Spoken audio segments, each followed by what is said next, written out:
let's look at a technique that we can use in order to approach these riders. And I'd just like to credit Mr. Jaffias Mele for coming up with this fantastic technique.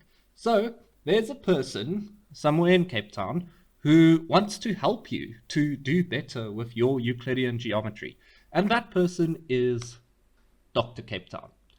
So what on earth does Dr. Cape Town stand for? Well, Dr. Cape Town is an approach that we can use in order to make sure that we identify all of the elements that we need in order to apply our theorems to our riders. So the D stands for diameters. So the first thing you do when you have that rider in front of you is you check for diameters and then apply the theorems that relate to diameters. Then you check for radii, and you'll check for theorems that apply to those. And in the same circle, you'll go and mark the radii as being equal in length. Then you check for the center. If there is a center, there are several theorems that pertain to those. And you've got there C cubed, C3, and that means there are 3 C's. I just prefer Dr. C3 Cape Town to Dr. Cape Town. But up to you to decide how you're going to remember it. So we've got then cyclic quadrilaterals that we need to look for, and then something that we often forget is to look for chords that are equal. So chords that are equal we know are going to subtend equal angles, so that's one that often slips past us. And then you check for parallel lines. So parallel lines have come with us a long way already, and we also know that it's useful for proportionality theorem when it comes to triangles. And then we check for tangents.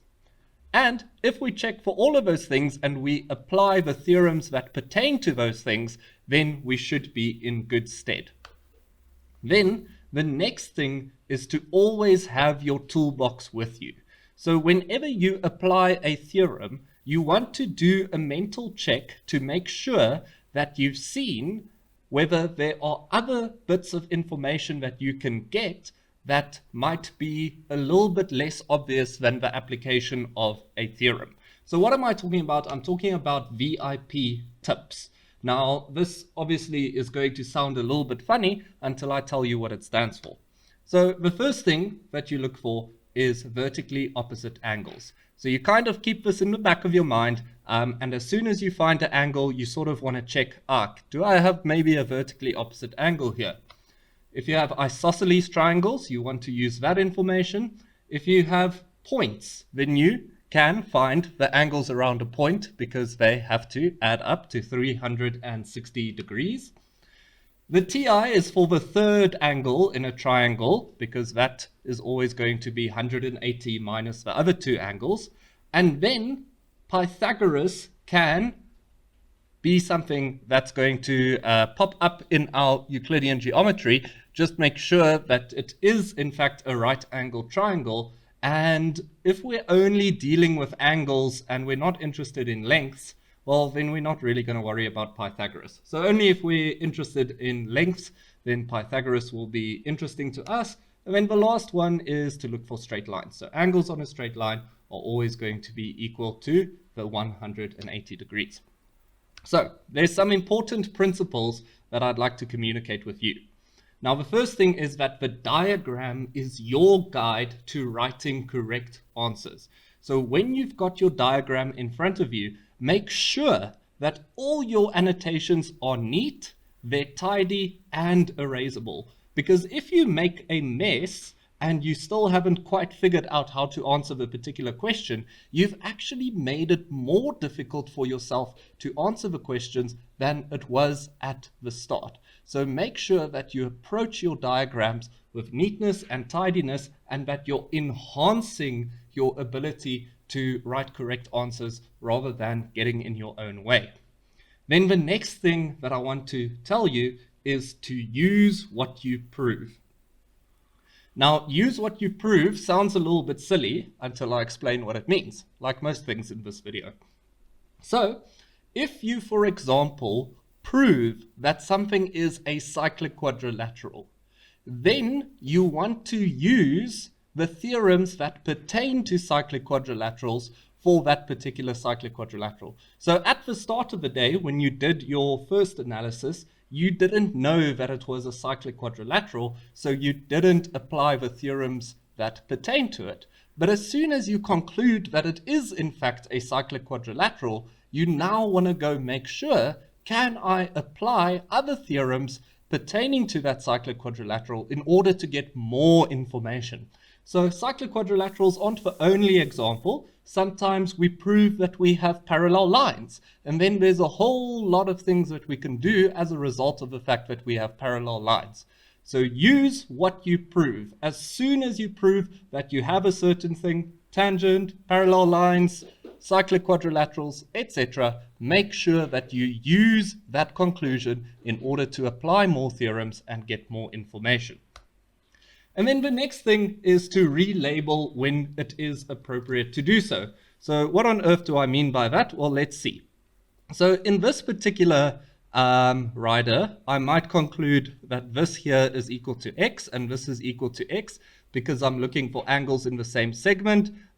Here we see that this line subtends those two angles. And then in the other one, I see that I've got the same thing, right? So that might be equal to y, and this might be equal to y, and that then is also because of angles in the same segment. But then we see that the two lines that I've highlighted in red there are actually equal in length. They tell us that they are equal in length, and we know that equal angles subtend equal chords. So that then means that x is in fact equal to y. So what we've got to diligently do then is go and look at every instance of y and relabel it as x, so that we can then be consistent going forward. Now, let's see how to put what I've spoken to you about in action. Okay, so here we've got a rider, and I'm going to start with Dr. Cape Town. Okay, and I'm just going to keep in mind my VIP tips. Okay, so for Dr. Cape Town, we start with the diameter. Okay, so we see here that GD is a diameter. What do we know about diameters? They subtend 90-degree angles. So we know that this angle F, the entirety of that angle, is 90 degrees. And we also know here that this angle C must in fact be 90 degrees. Then we look for radii. So the radii here is going to be AD, AF, and AG. And notice that I've marked them to be equal in length because radii are always equal in length. And what very frequently happens, as what happened in this instance, is that you end up with isosceles triangles. So when you have an isosceles triangle, the base angles are going to be the same. So I'm going to name these base angles x and x. And then here, because this base angle here, or the angle opposite one of the equal sides, is actually still being cut by the CF, I'm not going to yet label these because then it's going to get messy and confusing. But then when I think about VIP tips, I remember that we've got this whole third angle in a triangle thing. So in triangle AGF, I've already got two angles. So I actually know then that this A is 180 minus 2x. And that's because it's the third angle in a triangle, so we take the 180 minus the first x minus the second x. But then still, I'm keeping in mind that I've got a straight line. So this GAD is a straight line, and that must mean that this DAF is 180 minus the 180 minus 2x, and you'll find that that gives you 2x. So then you've actually got that there. And then we can probably continue. So then in terms of the radii, we see that this radius AD intersects the chord CF. But we're not told that it's doing so perpendicularly. We're not told that this CF is bisected, so we can't apply the relevant theorems there.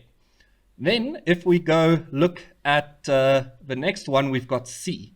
So for C, the first one is the center of the circle. So A is the center of the circle.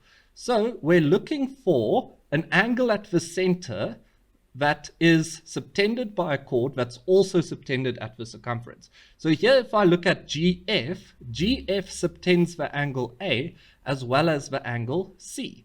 And therefore C is going to be half the size of GF. So if you go take the 180 minus 2x divided by 2, then this is going to be 90 minus x. But then we see that this DCG is 90 degrees. So if the one angle is 90 minus x and the two have to add up together to give you 90, then this is in fact going to be x. So now we've got that 90 minus x, we've got the x, and then we can see whether there are other instances in which we can apply this theorem, the angle at the center one. So if we look there, DF actually subtends that angle DAF at the center, that is 2x, but we've actually already concluded that DDF is going to be x. So that all works out. And then we can also see that that GAF angle being subtended by GF is also relevant in terms of the angle GDF. So GF also subtends that GDF, and so we also get 90 minus x for D. And what's interesting about that is that we also could have used angles in the same segment to show that GDF is the same as GDF. GDF is the same as GCF. Okay, so we've used our center, and now we can look for the cyclic quadrilateral. So we have used the cyclic quadrilateral in the sense that we've got GCF and GDF in terms of angles in the same segment. Then if I continue looking for angles in the same segment, then we might go and label this as y and this as y, since we don't yet know what it is in terms of x. And then otherwise, we may have some external angles, right? So we know that this exterior angle here is equal to the opposite interior angle. We could have also used angles on the straight line to say that this is 90 degrees. And then this BDC has to be equal to the opposite interior angle, that is the x and the y together. So this here is going to be x plus y. So we've got the x plus y then, we've used the exterior angle, and I think we've probably exhausted what we can use here for the cyclic quadrilateral. The opposite interior angles aren't often useful when you have these diagonals that's drawn for the cyclic quadrilateral. So then we can keep going. The next thing we're looking for is chords that are equal. Now, in our instance here, we don't have chords that are equal. At least we haven't been told that we have, so we can skip over that one.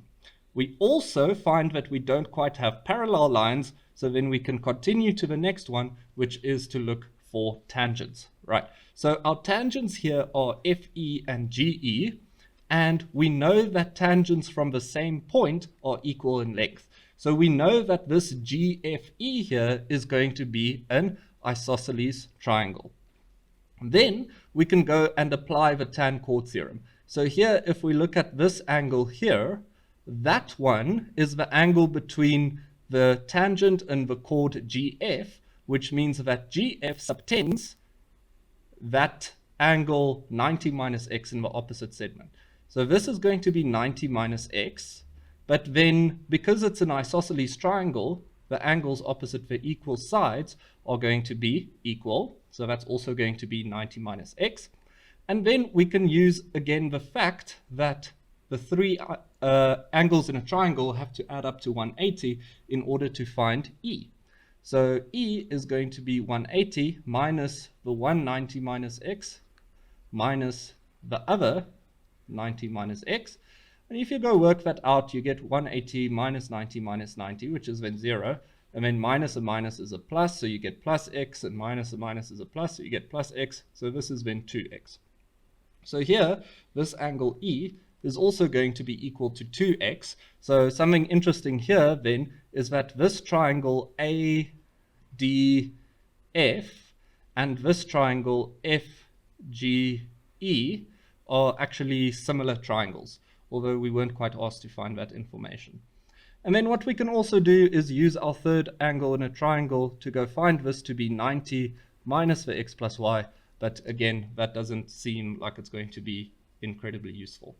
So here, just by using this Dr. Cape Town, we've gone and we've gotten pretty much all of the useful information that we can possibly get outside of this rider. And we did it in a systematic and easy way that firstly makes it a lot easier for us to remember our theorems, but secondly also just helps us to make sure that we don't leave something else or have a blind spot as it is when we are actually analyzing this.